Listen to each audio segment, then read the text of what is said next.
Greetings folks, Dan here, and welcome back to another edition of Kaiju Showcase.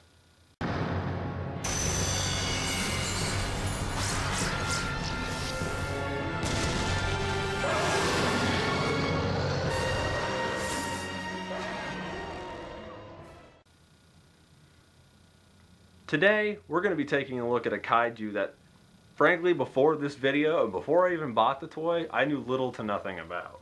Except for the series it was originally from. So today we're going to be taking a look at the Ultramax Kaiju Ifu, or IF. Ifu, the mold, was originally made in 2006 and released in 2006, January, to coincide with the Ultraman Max toy line. It was the 8th toy in the line. This is not the original toy, this is the re-release. I'll get to that in a minute. But the original one was purple, and truthfully, a better overall paint job, detail-wise.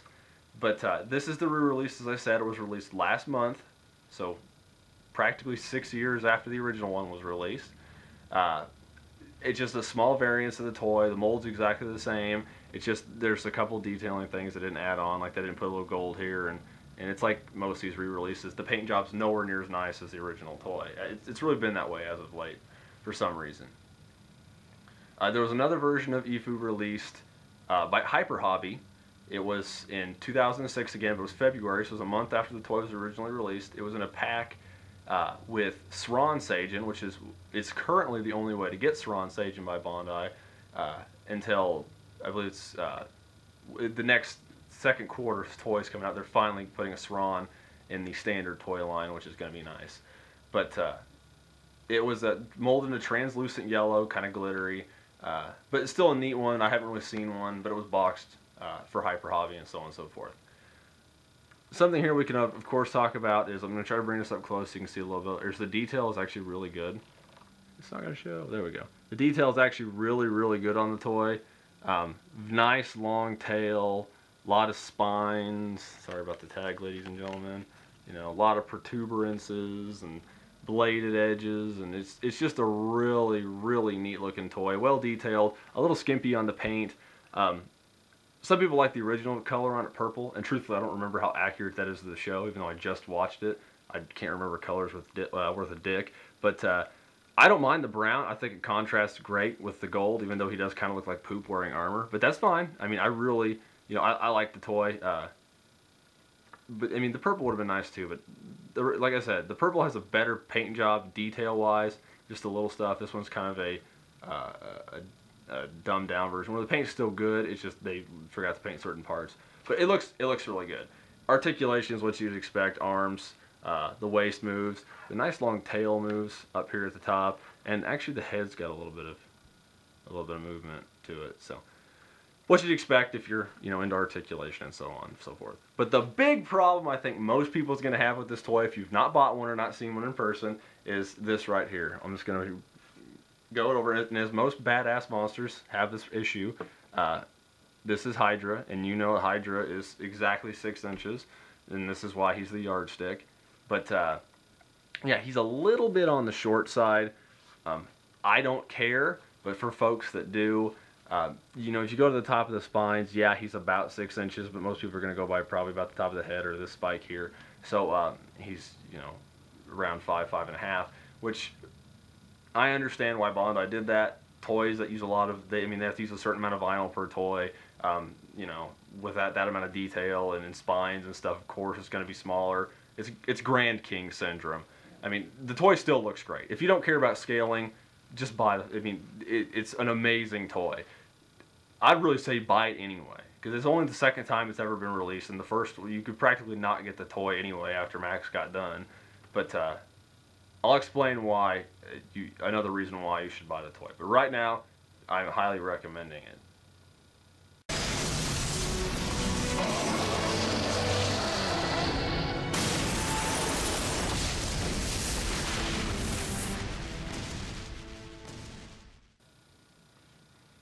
Alright, now for some history. Ifu appeared in the 15th episode of Ultraman Max. And truthfully, I'm going to do my best job on this. I've not seen any of Max except for this one episode, which I tend to like to watch the episodes before I review a toy and not like look up random asinine facts on the internet that could be wrong.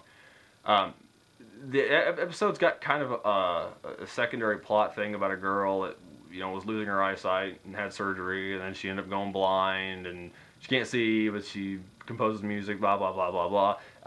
It's good. I'm not trying to say it's bad. I really like the episode for that, but we're talking about the monster, not the shit that happened around it necessarily.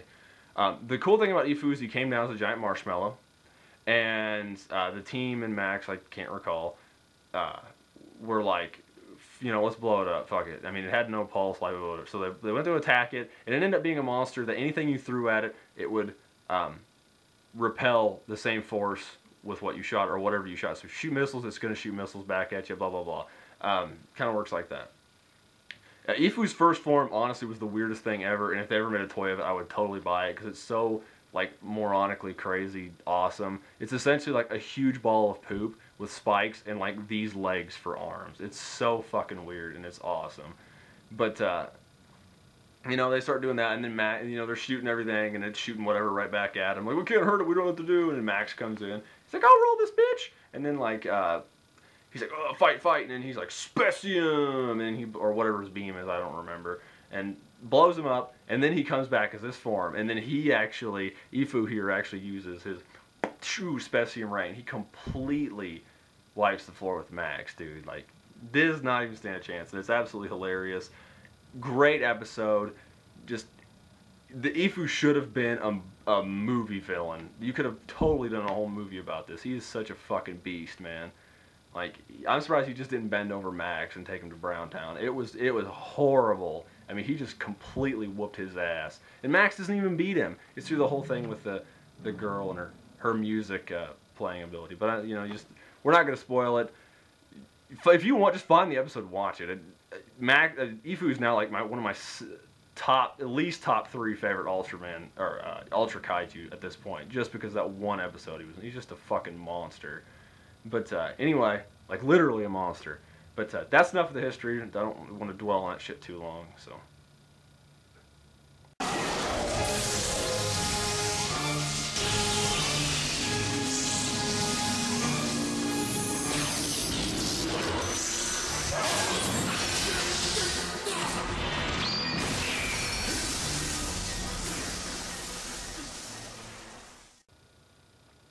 Alright, and now for availability. And as I said, the toy is brand new. You should have no issues finding this whatsoever. eBay does not, eBay, anything like that, these things, they're there. And, you just go buy one. You don't need any other, I don't need to fucking talk to you about it. You should know what the pricing is. It's going to be about the same price as any other new toy. I want to get an original one just to have it now, because I really, really like this Kaiju now. But those are kind of expensive still. I mean, if he was really expensive, even in Japan, he's pricey after his primary release. I mean, it would be like $50 usually is what I would garner, what I'd see him for. So, but I'm not even gonna dwell on it. Just go fucking buy him and be happy, because it's an awesome toy. Even if you don't like scaling, I cry. I mean, it's fine. Just go buy the toy. Don't use him for any videos. Just put him up because he looks awesome. So, thank you guys for tuning in. This was a fun little video. I kind of threw him up out of nowhere because I got something else really big coming up next that I needed to kind of have a break video where I could kind of have a little fun in between. So, thanks for tuning in, and we'll catch you guys next time.